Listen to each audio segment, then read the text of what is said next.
Hello, everybody. It's a great pleasure for me to introduce you to this world of cannabinoids and cannabinoid receptors, and specifically, actually, how studying cannabinoid receptors can help extracting specificity from ubiquity in the brain.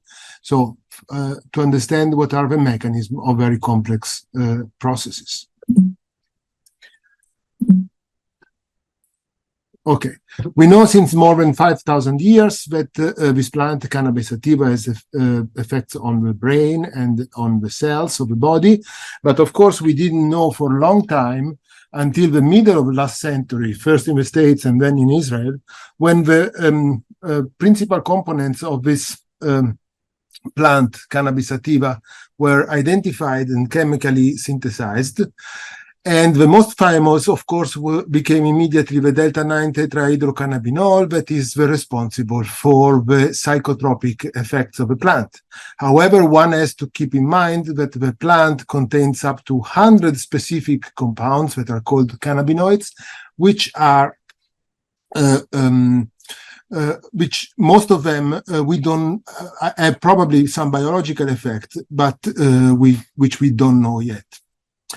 However, how THC was acting in the brain, in the body, it was not known for a long time.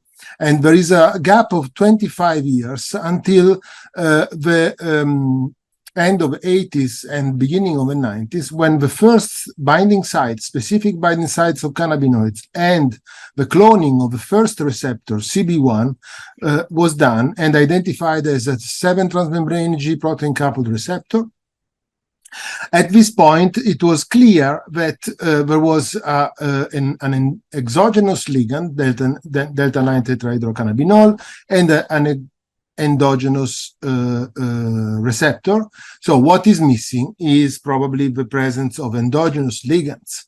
And indeed, a few years later, the cannabinoid, the first endocannabinoids were identified. The first one was anandamide in 1992, and was identified as lipids derived from arachidonic acid. So one important point is to note that both exogenous and endogenous ligands of CB1 receptors are mainly lipids, not only, but for a large majority are lipids, and therefore CB1 receptors and all cannabinoid receptors have to be considered lipid receptors, which makes them a little bit different from classical 7-transmembrane G protein coupled receptor. Anyway, at this point, it was clear that there was an endocannabinoid system, which is involved in basically everything what the brain is doing. And if you go to the literature, you will find that basically there is nothing that happens in the body that will not involve the endocannabinoid system at some point, either in physiology or in pathology. So the question of my laboratory is basically how can CB1 receptors do all these beautiful things? And considering this ubiquity, we asked the question, can the study of CB1 help understanding general principles of brain functioning? And this is what we could call a clear bottom-up approach. We start from one protein, a few bunch of molecules, and we try to go up to the complexity of the brain. But before doing this, you need, of course, to study the basics, and you have to go to the textbook and study how CB1 receptor is signaling. For example, we know that the binding of an exogenous or an endogenous ligand to CB1 is triggering the activation of G proteins, mainly GI. This is leading to the increased phosphorylation of potassium, opening of potassium channels, and the closing of calcium channels and opening of other type of potassium channels. So if you consider this and you think that this is an excitable membrane, like for example a neuron, you can imagine that when you close potassium, close calcium and open to potassium, what you do is a hyperpolarization of a cell and therefore a decrease of neuronal excitability. On top of that, CB1 is linked to the activation of many intracellular cascades that are already complicated and probably are cell type specific and so on. One of these is, for example, MAP kinase. So already on the textbook, the signaling of CB1 is very complex. The other side of endocannabinoid system are, of course, the endocannabinoids. Endocannabinoids, as I mentioned before, are lipids and therefore cannot be stored in vesicles, but they are believed to be produced by membranes, probably any type of membranes, not only the plasma one, and they are produced only when they are needed. So the mechanism very often follow this general scheme. You have a stimulus that can lead, for example, to an accumulation of calcium on one side of the membrane. This will lead to the activation of a first enzyme, which will take a membrane precursor and arachidonic acid from the pool of lipids in the membrane, will produce a second precursor, which will then be metabolized by a second enzyme, which will lead to the production of endocannabinoids. From here, endocannabinoids can move laterally, of course, in the membrane, because the membrane are liquid, are lipid, and ACB are lipid, and therefore they are very happy to stay there and move around there. But somehow they can be also released. We are still a little bit fuzzy on how a lipid molecule can be released in the extracellular space, but it apparently is, and we have some ideas about transporters or other mechanisms that could lead to this phenomenon. However, it happens either through release or through lateral movement. The endocannabinoids are activating cannabinoid receptors, for example, CB1, and from here, CB1 could lead to the effects I told you before, but then the endocannabinoids are rapidly uptaken and degraded within the cells by specific enzymes. What is interesting is that all these phenomena, from stimulus, production, release, or binding, uptake, and degradation, can be very fast.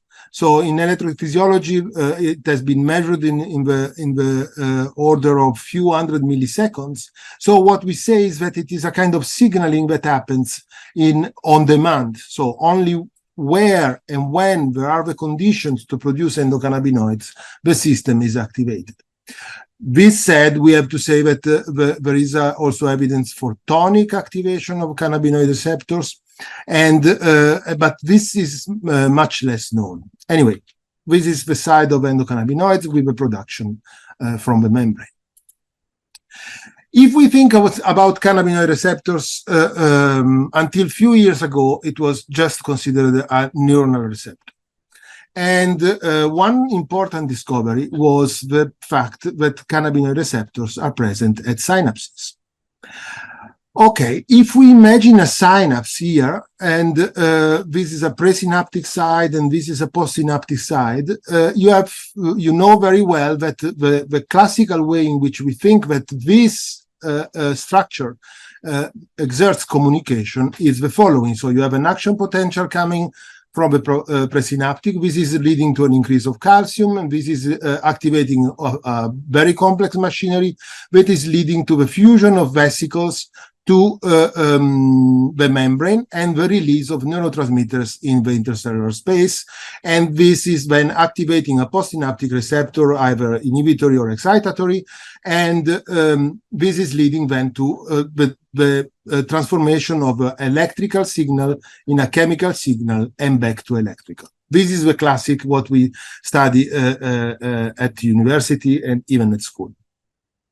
However, in the 90s already, some electrophysiologists found out that actually this is not the only way.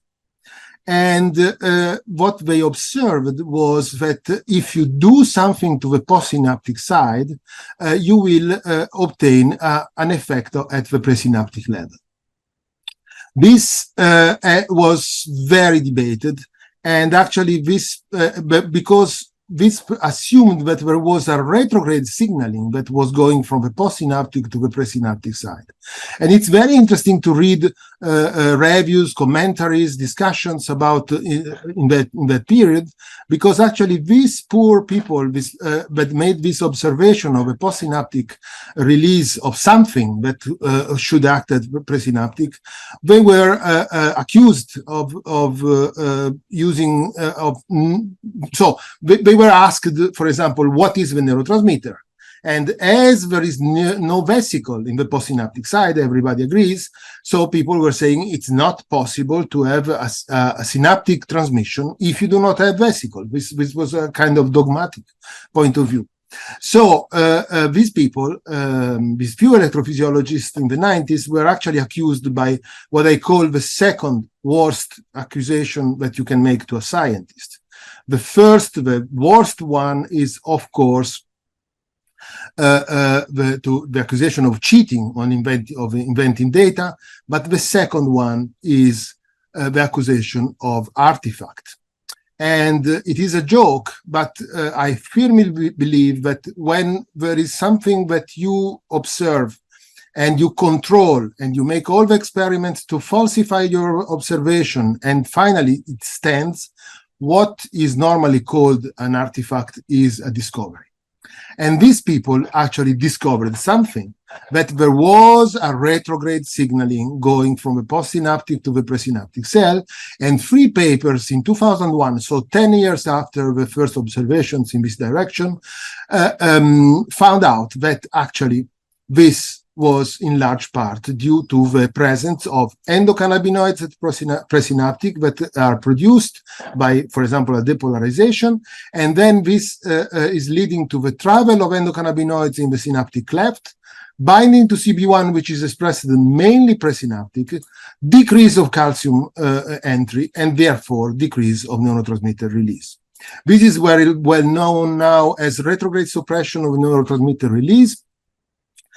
And so it is known now since 20 years, and it is very well characterized both in the brain and in the peripheral nervous system, and it has been very well characterized, very well described, up to the point that became a sort of dogma on itself. Now there are cases in which retrograde signaling that is shown not to be mediated by endocannabinoid is actually accused to be artifacts, which is probably not the case.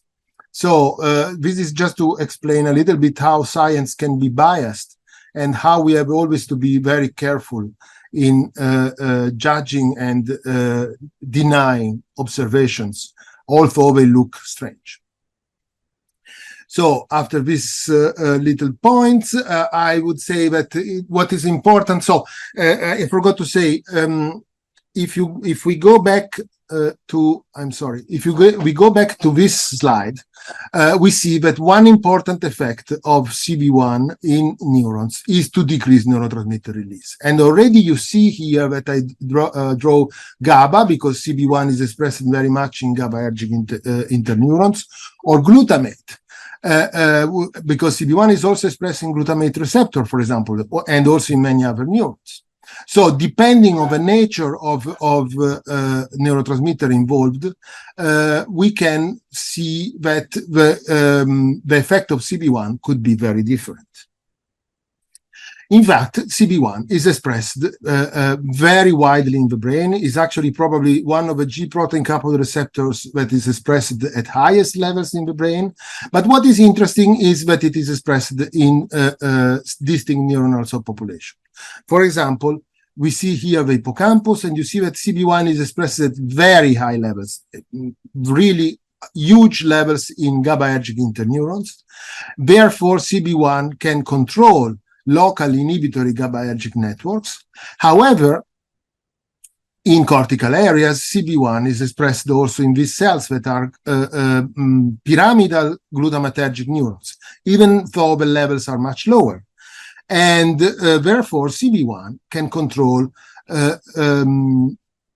excitatory principal projecting circuits in cortical areas. And therefore, we can say that there are probably cell-type specific functions of CB1. And to address this question, it's very difficult because, of course, we do not have pharmacology specific for certain cells, and therefore we adopted the use of a Cre-Loxp system, and we generated CB1 flox mice, and we crossed with different Cre-expressing mice to obtain different mutant lines. And here are a couple of examples. Here is again an in situ hybridization of wild type CB1. Then we have this mouse that we called glue CB1 knockout, but because CB1 is deleted mainly in cortical glutamatergic neurons. And we have this what we call the GABA CB1 knockout, that is deletion mainly in forebrain GABAergic neurons.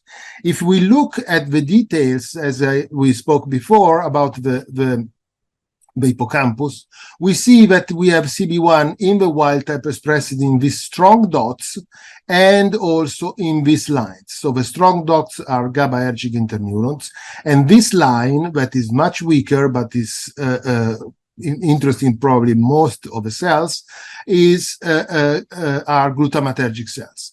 So if we delete CB1 from cortical glutamatergic neurons, we find that we still have the dots, the strong dots, GABAergic interneurons, but we do not see anymore the line. Of course, the cells are still there, but they do not express anymore CB1.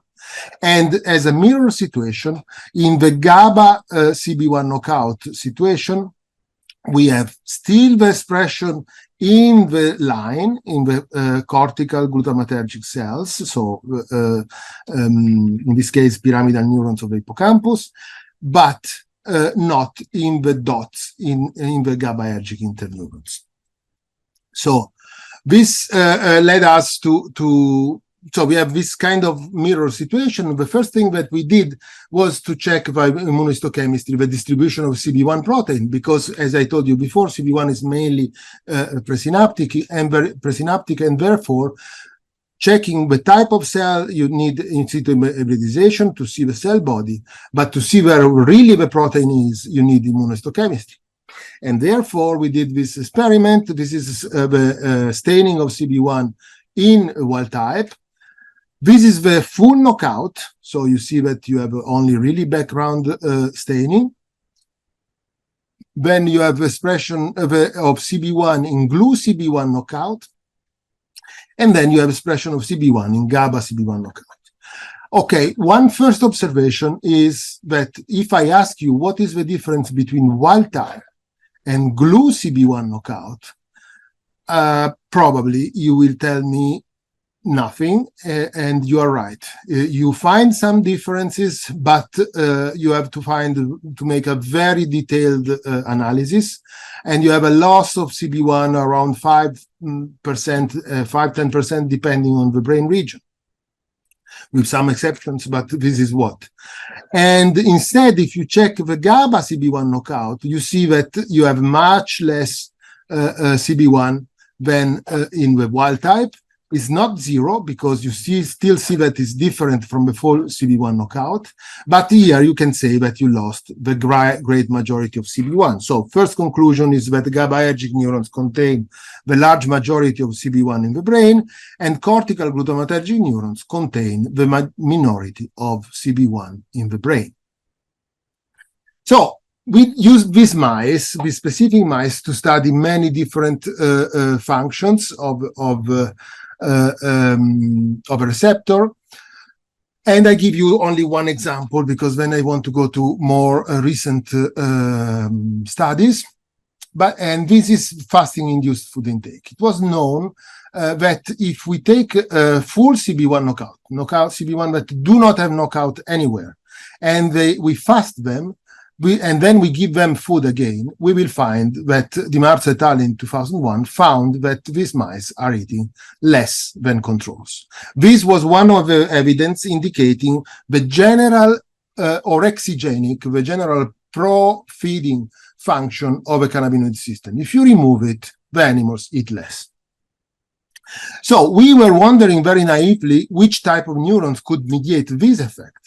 And therefore, we decided to perform this experiment, that is to take the full CB1 knockout again, and then the glue CB1 knockout and the GABA CB1 knockout, fast them for 24 hours, and then feed them back. And you see here at time 0, you wait 1 hour and then 2 hours, and you measure how much the animals have been eating.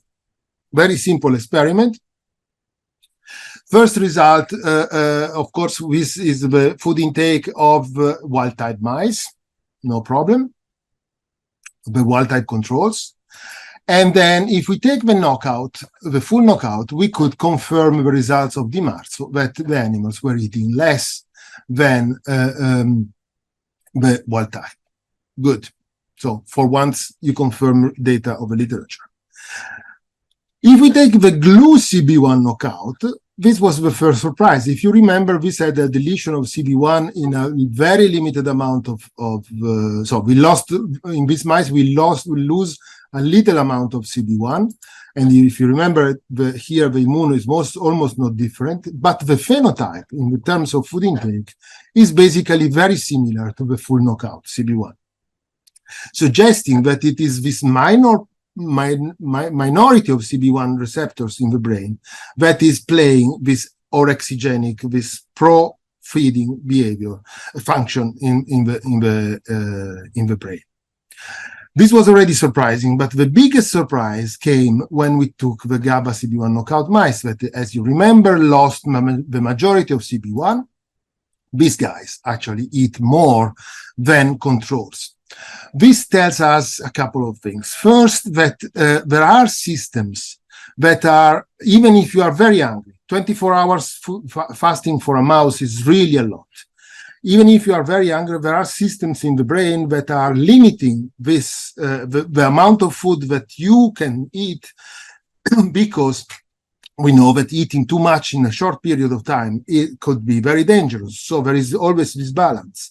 And this, the interesting thing is that the same system that in general promotes food intake is also making this kind of safety mechanism that is reducing CB1, reducing food intake. So if CB1, we made our studies later, and we found that CB1 in glutamatergic cells is acting before at lower levels of exogenous or endogenous cannabinoids, whereas GABA CB1, CB1 in GABAergic cells, is kicking on later. So when you have an accumulation of too many endocannabinoids and you have eaten a lot, at some point, if it is too much, GABA CB1 knockout will limit your amount of food, which cannot do if you delete it from GABAergic cells. So this is very interesting, where it says that there is a bimodal control of food intake by the endocannabinoid system. The function of the CB1 receptors in the brain depend on the neural type. And the one nice consequence is the quantity is not quality. So the general function of CB1 as a powerful orexigenic system is given by a small amount of CB1 in the brain. So if we want to make a conclusion for what we call normal CB1, so this CB1 located on the plasma membrane and regulating the cell activity through, let's say, classical G protein coupled receptor signaling, we can say that via control of neuronal transmission, CB1 regulates many brain functions and behavior, even in opposite ways, as we saw just now with food intake. And this we observed for many, many different functions. Then we found out, together with others, that CB1 is present also in astrocytes at even lower levels. This is very interesting. And we generated mice lacking CB1 in astrocytes. And the first paper we published 10 years ago was that this subpopulation of astroglia CB1 receptors is necessary for the impairment of working memory by cannabinoids, which is one of the most common pharmacological effects of cannabis intoxication. Moreover, we found that physiologically still astroglia CB1 receptors can mediate long-term object recognition memory via the control of a gliotransmitter like diserin. We will, and this is a very interesting point. And then from these studies, we can have a first conclusion saying that CB1 functions and signaling are not intrinsic, but emerge from the cellular location. So the quantity is not quality, and we can get specificity from ubiquity. So from depending where it is activated, CB1 can have a function or another one. Is that all? So many years, I work on the field of cannabinoids since 25 years. So many years ago, I had some conversations with friends and colleagues. And when you make an immunohistochemistry of CB1, particularly of some cell types, but basically for all, you find that there is a lot of CB1 inside the cells. Inside the cells, CB1 is, of course, trafficked, is not functional, and this has been always the interpretation of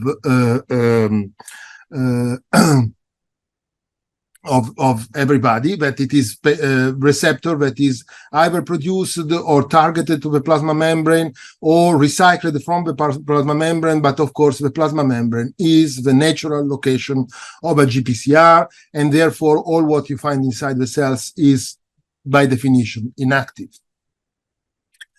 However, what question was there? Could be that we have some signaling inside the cells, but it was like a theoretical discussion. And then one could imagine that cannabinoids are lipids, and that and lipids have a big advantage that can travel through membranes. So all the membranes of the cells are somehow connected, and so cannabinoids can go easily from one cell to the other. From one compartment of a cell to the other. And then another important point is what I call the EP scientists at work. So if you remember the dates, THC became famous in 1964, and then the receptor CB1 was cloned in 1990. In between, you have the end of the 60s, the 70s, and the 80s.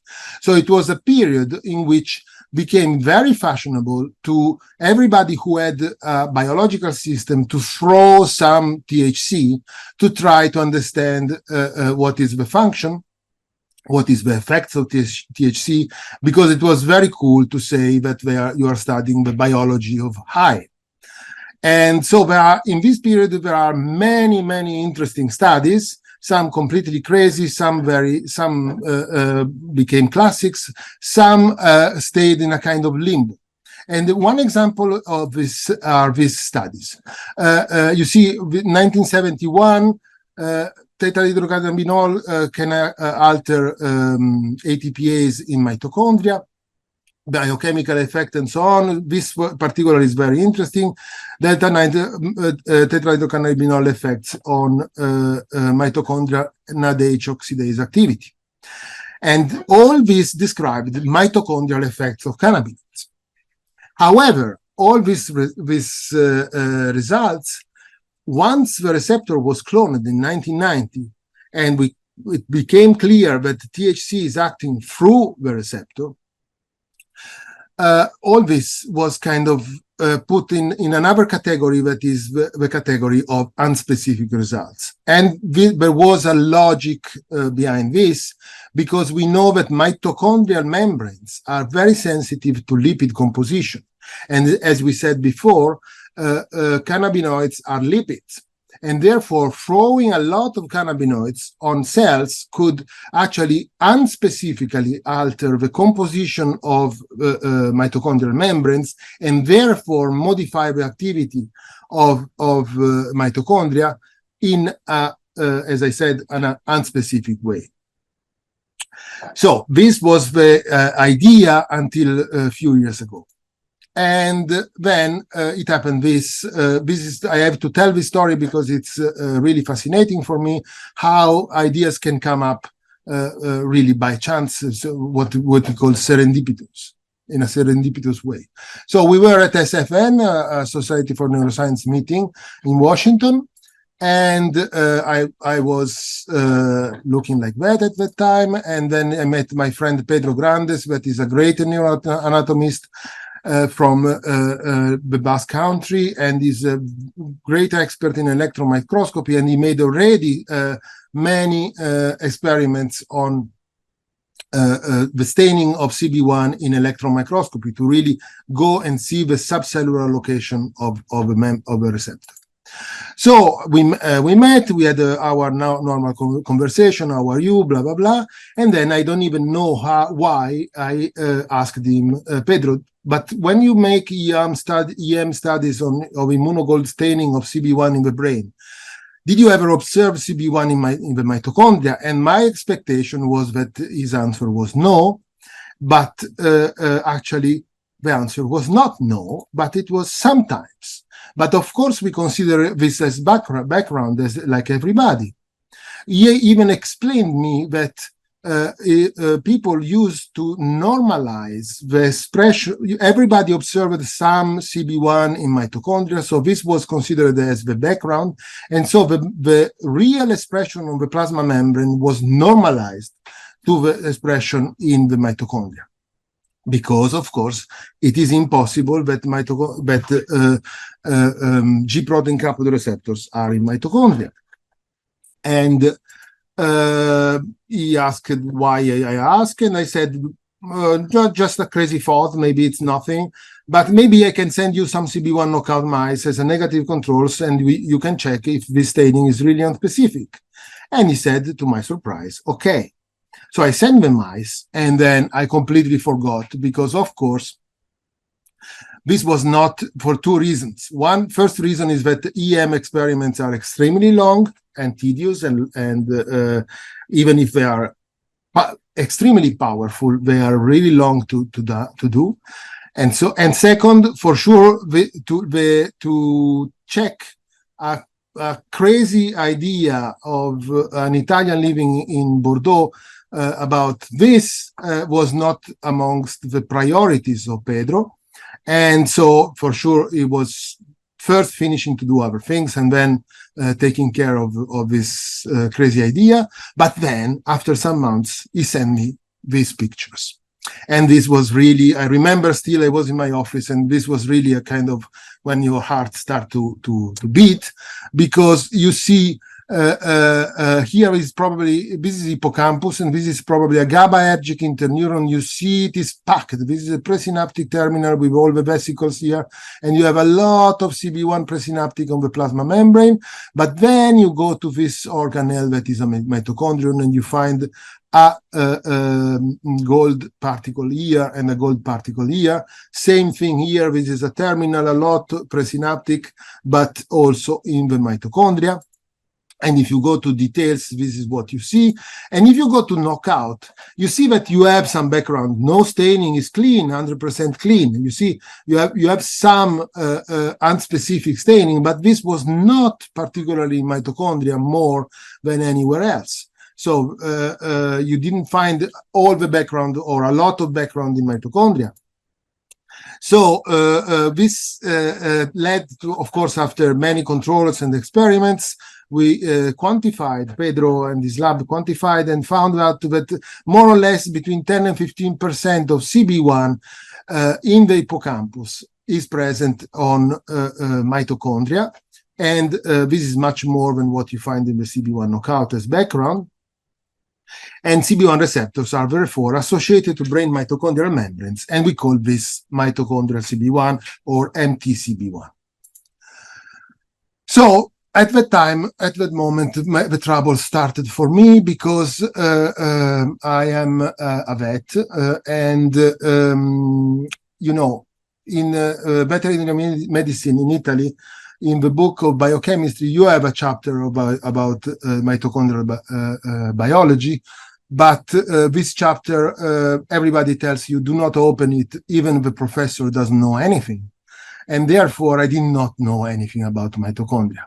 So I actually said, okay, I have to study. I bought this book, and after a while, I was really lost, because all the processes and the biophysics that are involved in mitochondria are very complex.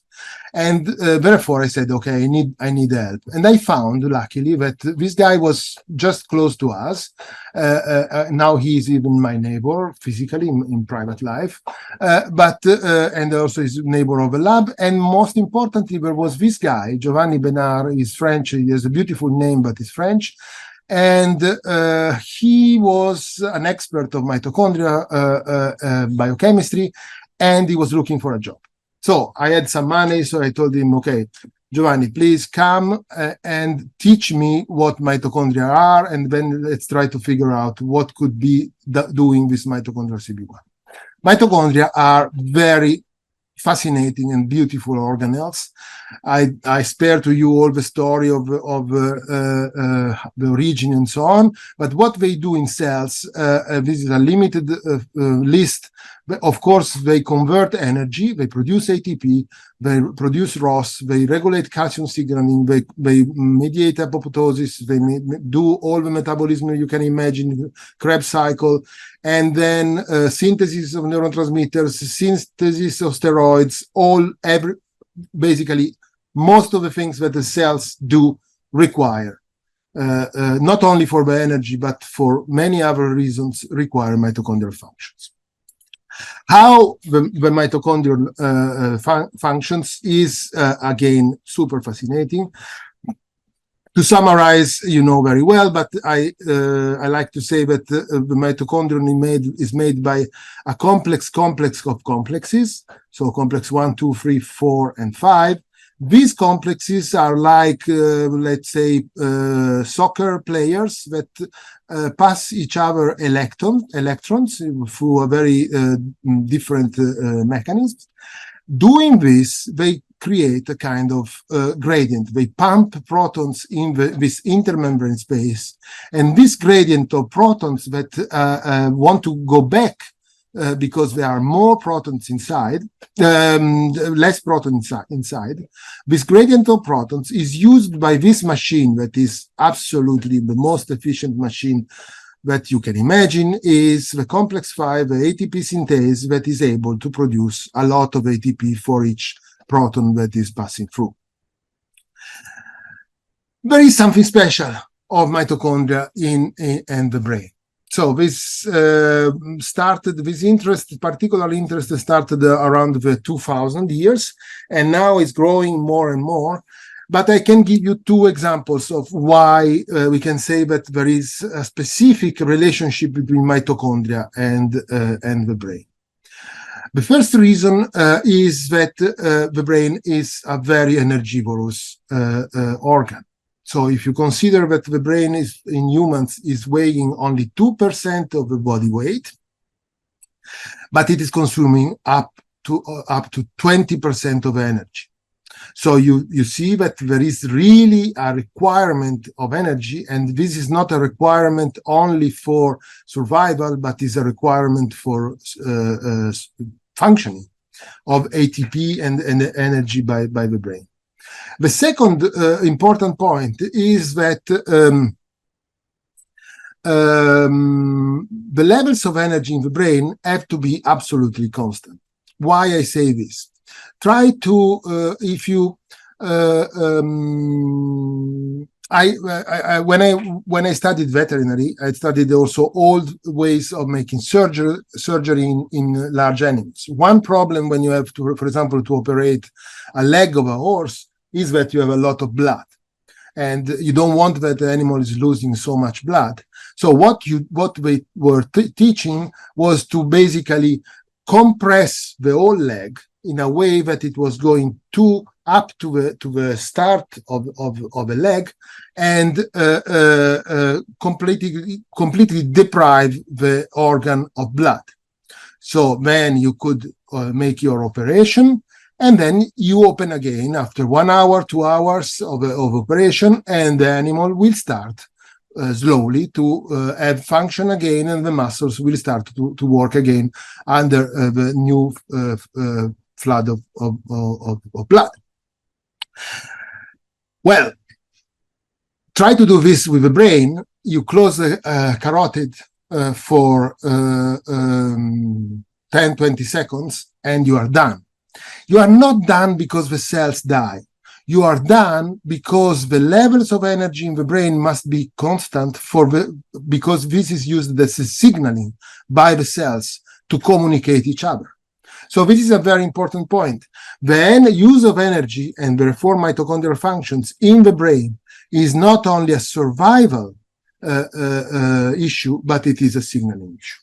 CB1 is present probably in the outer membrane, and there is now people agrees that there is all the signaling of G protein, adenylyl cyclase, and pKa within the mitochondria to transduce the effect of CB1 of G protein coupled receptors. So Giovanni came to the lab, and I'm showing you just one experiment that is key experiment that he did. Win, as you might know, is a CB1 agonist, and he isolated mitochondria from the brain, and he applied different doses of Win, and found that there was a decrease of mitochondrial respiration, so a consumption of oxygen consumption. This means that mitochondria work less. However, is this specific or not? You take the knockout and you find that within this range of doses, the effect of Win is not present in the knockout, indicating that there is a specific receptorial effect of a CB1 agonist on mitochondrial respiration. Of course, if we increase the dose, probably at some point we would get an impairment of mitochondria, as people were saying before, that it's due to a non-specific membrane composition effect of a cannabinoid. But up to a certain levels, which are probably compatible with the physiological range of cannabinoid presence at the receptors, it is a receptor mediated effect. So MTCB1 signaling directly regulates mitochondrial functions, but then this, of course, gave good satisfaction, was published in Nature Neuroscience. We were very happy. This is even better, I think, because this is a cover by Charlie, and this, as you see very well, this guy is a mitochondrial. And but the big question was, what is MTCB1 good for? Which is not an easy question, because what you you cannot make even a knockout until when you don't study more, because it is the same cell with two different locations, at least two different locations. One is the mitochondria, and the other is the plasma membrane. So it's not easy. So we needed to generate tools, and through the work of many people, as you can see, we found out that okay, this I did myself actually. The mitoprot and psort are two sites where you can give any kind of sequence of protein, and they will tell you what are the chances that this protein is localized in mitochondria for mitoprot, or in different subcellular locations for psort. Surprise, if you give CB1, the whole sequence of CB1, you find that there is a very high percentage, theoretical percentage, 40%. And this is higher than many other, but basically all the other G protein coupled receptors I tested, and also is compatible with, similar to classical mitochondrial proteins. 40% is very high. So at this point, what I did was starting to chop, to make a kind of mutations, in silico mutations, chop CB1 at different levels, and to see if I could decrease at least this theoretical localization. And what I found is that if I remove the first 22 amino acids generating what we call delta N22 CB1, the percentage, the theoretical percentage, dropped to 1%. So we decided to go on and to check if in real life, delta N22 was able to not go to CB1, to mitochondria. So the idea is that if you have a cell and you express CB1, you will have both plasma membrane CB1 and mitochondrial CB1. If you express delta N22 CB1, you will have only the plasma membrane or other locations, but not the mitochondrial one. So I don't have the time to show you all the data, but apparently it works. Delta N22 CB1 is functional, but it does not localize at mitochondria. Here is one example of cells. We measured cellular respiration, and we gave HU210, that is a CB1 agonist. And you see that if you transfect cells with CB1, you get a very nice reduction of respiration, as we saw before. But if you transfect with delta N22 CB1, you have no effect like in the control conditions. If you take, this could mean that delta N22 is just not functional. So we delete the first 22 amino acids and just CB1 doesn't work. However, we could check this through non-mitochondrial mediated effects, like, for example, phosphorylation of ERK. And you see that H210 is increasing phospho ERK both with CB1 and delta N22 CB1. And the non plus ultra test for G protein coupled receptor is GTP gamma band assay that tells how many receptors are activated by an agonist, and you see that there is absolutely no difference between wild type and delta N22 CB1, indicating that the receptor, the delta N22 is functional but does not alter mitochondrial functions. So what we did was to take CB1 knockout and check object recognition memory.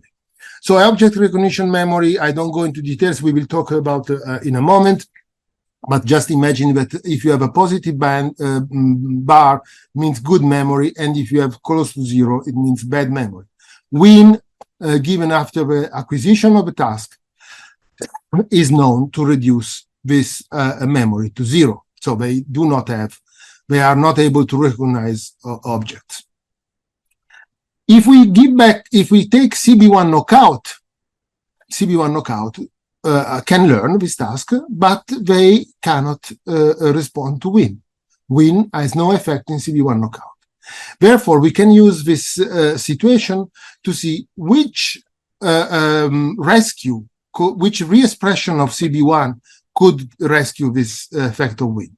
So what we did was to inject a virus expressing CB1 in the hippocampus, and as you see, the effect of Win was rescued by this re-expression of CB1.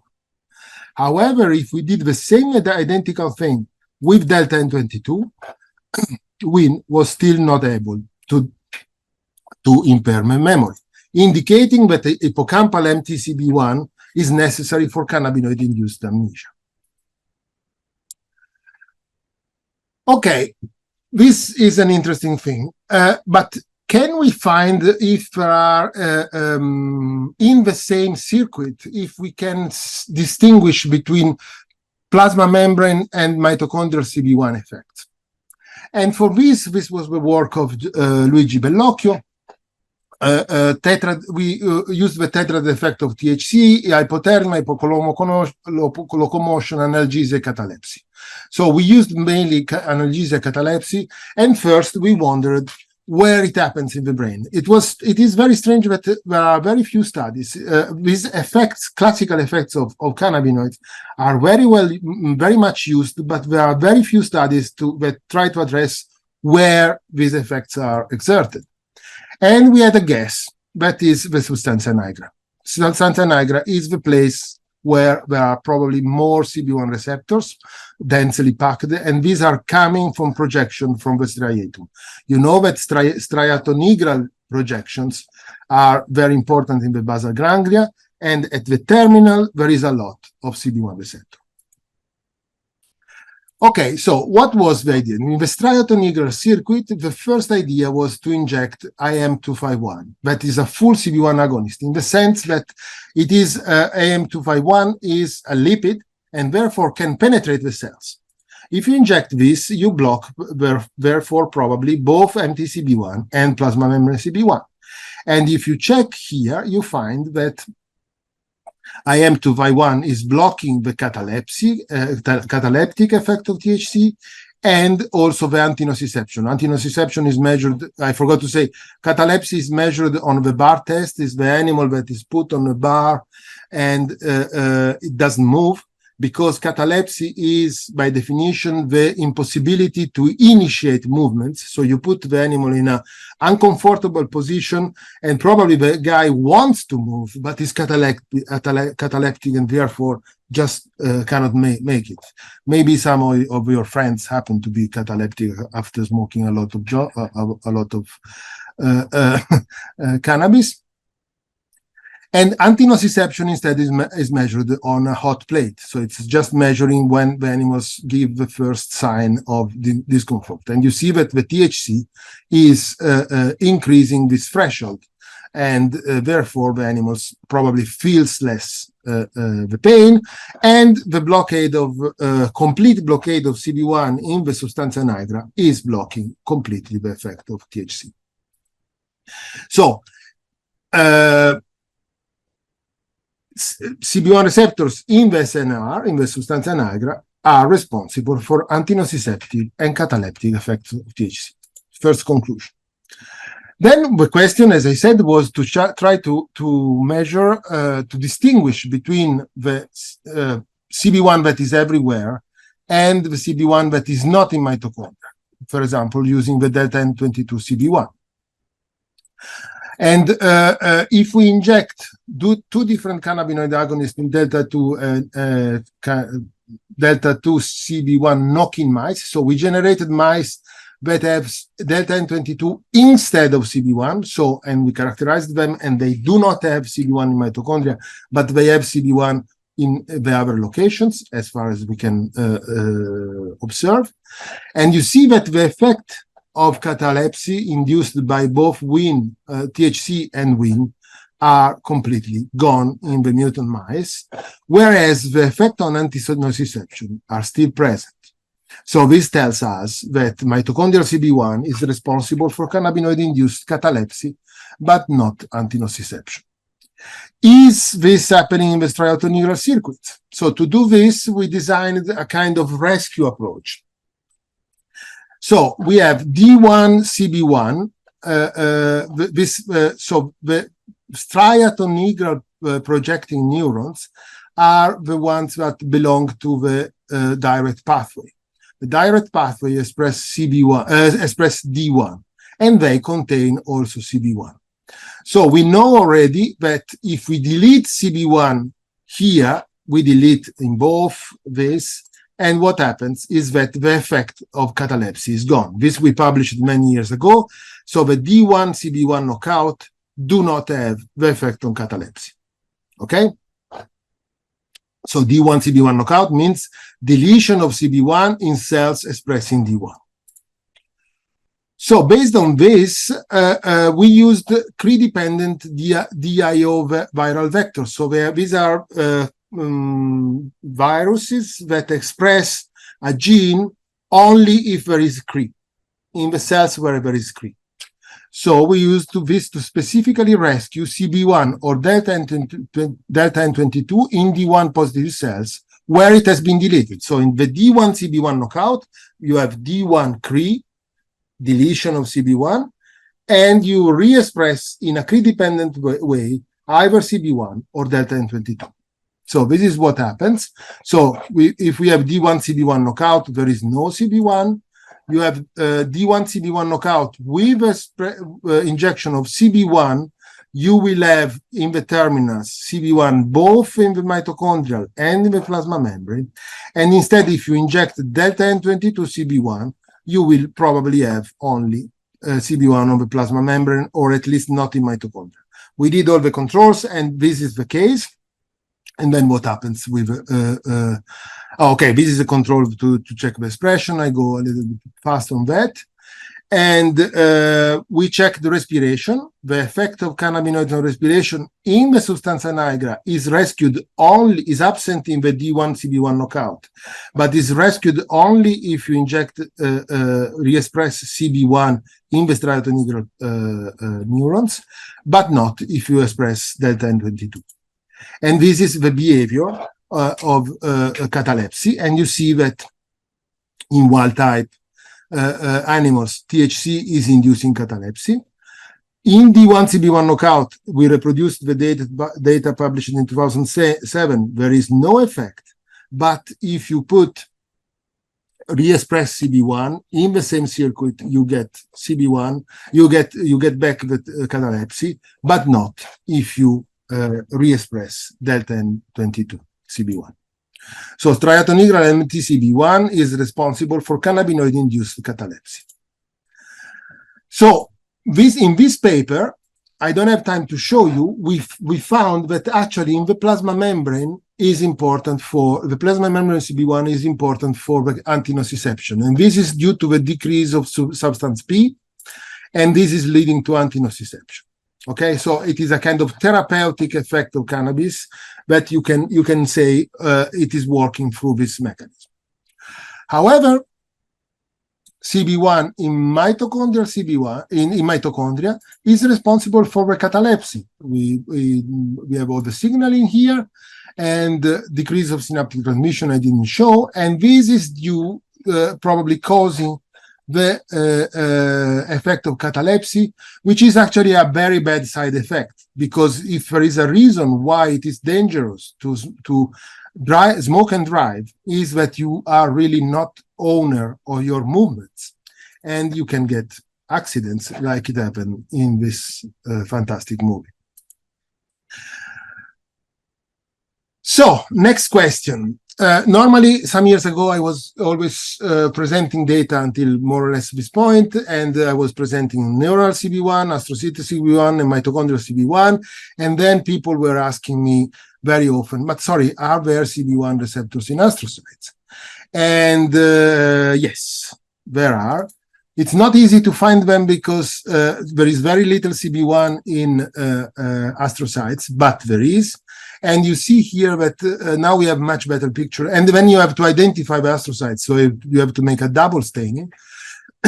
But anyway, you can do it, and you got two very nice staining here and one spot here on the plasma membrane. And in GFAP-CB1 knockout, there is nothing in astrocytes. There is still CB1 in neurons, of course, but nothing in astrocytes. GFAP-CB1 knockout is a knockout in glial fibrillary acidic protein cells that are mainly astrocytes in the brain. So there is empty CB1 in astrocytes. And what is it good for? And this is another nice story, because when we started to do some experiments on CB1 in astrocytes, on empty CB1 in astrocytes, this guy from Salamanca contacted me just saying, okay, I'm doing some experiments with mitochondrial CB1 in astrocytes, and I would like to have some mice from you. And they said, okay, well, at the moment, it is maybe we are doing the same thing, so let's talk before it's not so straight. We met. I found that Juan is a really nice person, and our expertises were so much complementary and so nicely integrated that we were very happy to collaborate together, and we still collaborate together. And so what they showed in vitro was that THC and HU is able to reduce mitochondrial complex 1 activity in cultured astrocytes, and this is not present in knockout. We used the same approach as before, as I told you before, to check if this is dependent on empty CB1. So if we re-express CB1 wild type in the CB1 knockout, we get back the results of THC, of reduction of mitochondrial activity. And if we express CB1 delta and 22, we have not this effect, indicating that persistent activation of astroglial MT CB1 reduces complex 1 activity and stability. This is important. This persistent activation, it's 24-hour incubation. We know now that the story is a little bit different, but I don't have time to in the short term, I don't have time to present to you, because also the story is not finished. But keep in mind that it could be very different if it is in a shorter period. Anyway, 24 hours, we have this decrease of mitochondrial activity. This is leading to, that is due to decrease of mitochondrial complex 1 stability. And this is leading, I don't show you the data, leading to a decrease of ROS production and EF activity. EF activity is hypoxia-inducible factor, and this is a master regulator of glycolysis. So whenever the cells are in hypoxia, they switch to glycolysis, and therefore this factor is the one that is telling the cells how much glycolysis you should do. Astrocytes are very glycolytic cells, so the EF activity is very strong in astrocytes, and ROS regulates EF. So reducing ROS reduces the activity of EF, and therefore decrease of glucose metabolism, glycolysis. So the glycolysis in the astrocytes is something very important. We know that astrocytes are the few cells in the brain that are connected with the blood vessels, and therefore they can uptake glucose. Glucose can be also uptaken directly by neurons, but the situation there is much less clear, and for sure the highest quantity is going through astrocytes. And there is one theory that says that astrocytes are metabolizing glucose through glycolysis and produce pyruvate, and this pyruvate is translated in lactate, and lactate is then shuttled to neurons to feed neurons. So this is one of the functions of astrocytes, to feed neurons, to take care of energy needs of neurons. And therefore, persistent activation of CB1 seems to decrease glycolysis. And so, is lactate production and release changed in the cells? So this is what they measured, and indeed, they found that both agonists through CB1 receptor reduce the lactate, and this is also dependent on CB1, on mitochondrial CB1, because it's absent in CB1 delta N22 mice cells. And what happens in vivo? So, Anne Karin here in Bordeaux is a very expert in studying the NMR of glucose, carbons. Don't ask me how it works, but what she can do is that she can inject glucose that is labeled, and therefore see how much lactate is produced in the brain of living animals. So this is what happens. If you give THC, this conversion of glucose to lactate is almost is reduced very much, almost half. This does not happen if you inject THC and you wait 24 hours in the GFAP-CB1 knockout, indicating that persistent activation of astroglial MT-CB1 reduces lactate metabolism. What is the effect of this on behavior? So, now in my lab found that 24 hours after administration of THC, you still have effect on sociability. So you can imagine it is a little bit like going to a party, having a very good party and actually smoking a lot of pot. The day after, maybe you feel a little bit that you want to stay on your own. And this is a kind of decrease of sociability that we can observe with this kind of treatment.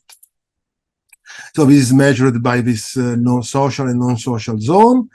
And what are now observed is that THC indeed is impairing this social preference in wild-type animals. You see 0.5% is, 0.5 is no social preference. So that means that this is a dramatic reduction. But this effect is not present in the GFAP-CB1 knockout, indicating that it depends on CB1 and astrocytes. What is the role of lactate? Can we rescue this effect if it is due to the fact that lactate production is reduced? Can we rescue this by putting lactate in the brain? Yes, this is what happens. If we inject into the ventricle lactate, we abolish the effect of THC in wild-type animals. Therefore, we can say that THC decreases sociability via MT-CB1-dependent direct control of astroglial glucose metabolism. But so far, if you noticed, all these effects of MT-CB1 were done on effects of drugs, so THC. And I want to give you one example of something that we published very recently on a physiological role of mitochondrial CB1. So this is the idea that you have, This is the idea is that the stress response aim at promoting adaptation on the face of threats and to the organism's homeostasis. It has many different aspects. The cognitive aspects are particularly interesting because it looks that the activation of the stress response is leading to potentiating certain memories, for example, and inhibiting others. And the general idea is that all the memories that are related to stress, they are generally potentiators, for example, fear conditioning, whereas memories that are, this is a very general description, but memories that are unrelated to the stress are inhibited. And this is what we wanted to observe.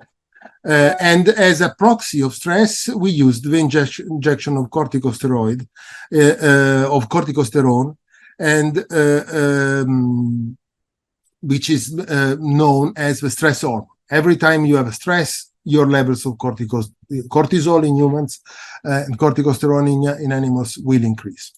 In mice will increase. So we used this test, that is the same one that I described to you before, but I didn't describe, so I describe it now. So this is a object recognition test in an L maze. So you have an adaptation at day 0, a training at day 1, in which you put 2 identical objects at the end of the arms. The animal is free to explore for 9 minutes, and then you wait 24 hours and you remove one object and you change with a new one. Therefore, the animals are normally attracted more by new objects, and therefore the fact that will not explore the old one means that is recognizing the old one and therefore going to the new one. This indicates that there is a good memory. And this is measured with a discrimination index. It's how much the animal explore the novel minus the familiar divided by the novel plus familiar. So an animal that is not recognizing will have 0, and an animal that recognizes well will have a positive discrimination index. So Ursula did these experiments and decided to make the treatment at two moments of a learning. One is during consolidation, so immediately after, so 30 minutes after the training, she injected cort. And instead, when the other thing was to treat animals at retrieval, so inject cort when the animal have to recognize that there was a change.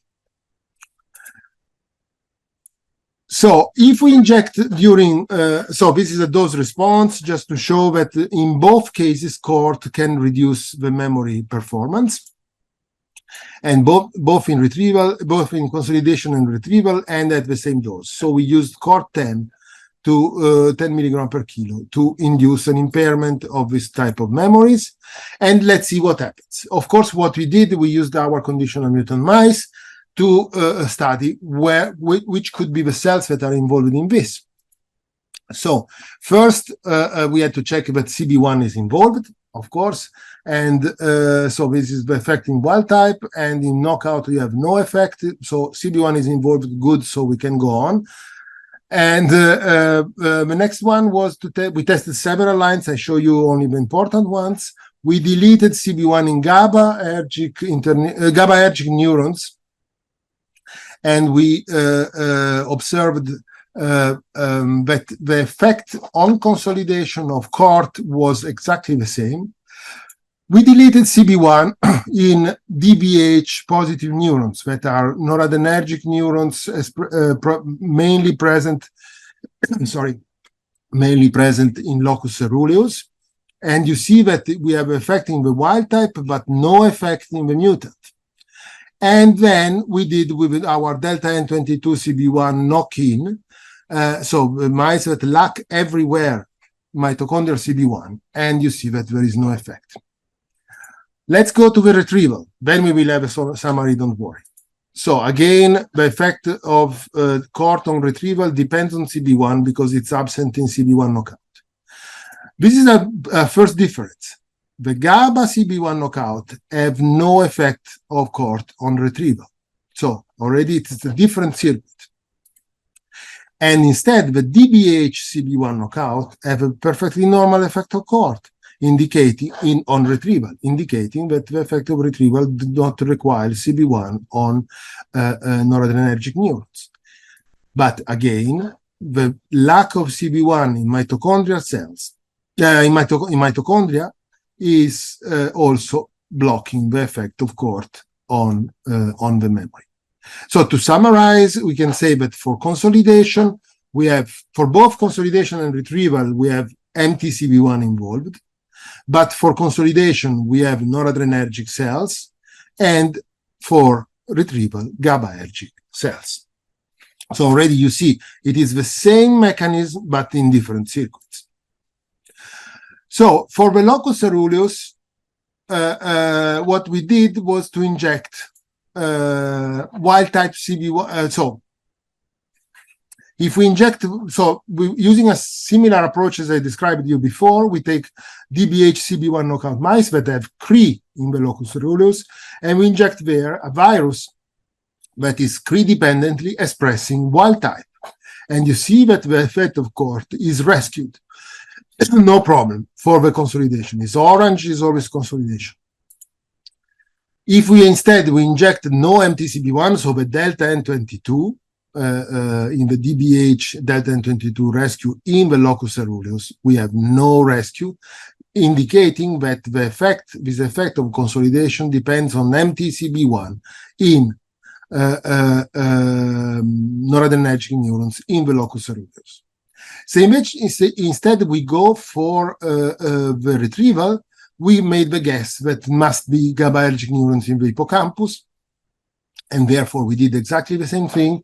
There is no effect of CORT in the GABA CB1 knockout, but if we rescue with wild type, we get back the effect of CORT on retrieval, and we don't get if we inject the delta N22 to rescue in these cells. So corticosterone recruits MTCB1 in locus coeruleus neurons to impair memory consolidation, and MTCB1 in hippocampal GABAergic cells to impair memory retrieval. Looking for mechanisms, we had a paper that I didn't have time to show, demonstrating that the control of calcium in astrocytes, in that case, by MTCB1, so that the MTCB1 can control calcium in mitochondria. So we were wondering if we could see this mitochondrial calcium in these GABAergic interneurons. We took the DLX CRE plus mice that are expressing CRE in GABAergic neurons, and we injected a mito-G-camp dependent on CRE expression. And what we observed, what was interesting, is that peaks of calcium in mitochondria very often correspond to the fact that the mouse is approaching one object. So if it is going in the direction of the object, you have this peak of mitochondrial calcium. However, if you check the period of exploration, the correspondence is much more fuzzy. So you do not have this correspondence between exploration and approach.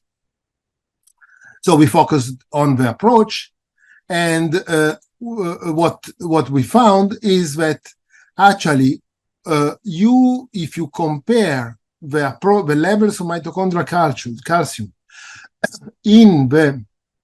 when the animal is approaching a familiar object or is approaching a novel object, you have always a decrease. That is indicating, so you have less in the novel and more in the familiar. This difference is completely abolished if you inject corticosteroid. And there is a very nice inverse correlation between the memory performance and the level of calcium, and the difference between the two, the familiar and novel calcium levels, mitochondrial calcium levels. So approaching novel object reduces mitochondrial calcium responses in hippocampal GABAergic cells. Corticosterone blunts this effect. So as a conclusion, we said already that the CB1 functions are signaling are not intrinsic, but emerge from cellular location. Quantity is not quality. we can say that mitochondrial CB1 are present in the brain and mediated by energetic and amnesic effects of cannabinoids. Good, that's interesting. And then MTCB1 receptors mediated antisocial effects of cannabinoids via control of astroglial glucose metabolism and lactate production. MTCB1 in locus coeruleus neurons and in hippocampal GABAergic interneurons mediate corticosterone-induced impairment of NOR, depending on the moment of a memory. All this can tell us that CB1 receptor can give the functions of CB1 receptors are not only emerging from the cellular location, but also from the subcellular location. So I think that I could manage to tell you how CB1 could be a very interesting tool to extract specificity from ubiquity. A mechanism that appear to be general could have a very specific way of mode of action and can be dissected. To finish, I would like to thank all the lab and of course, thank you for your attention, and I hope you enjoyed these lessons. Thank you very much.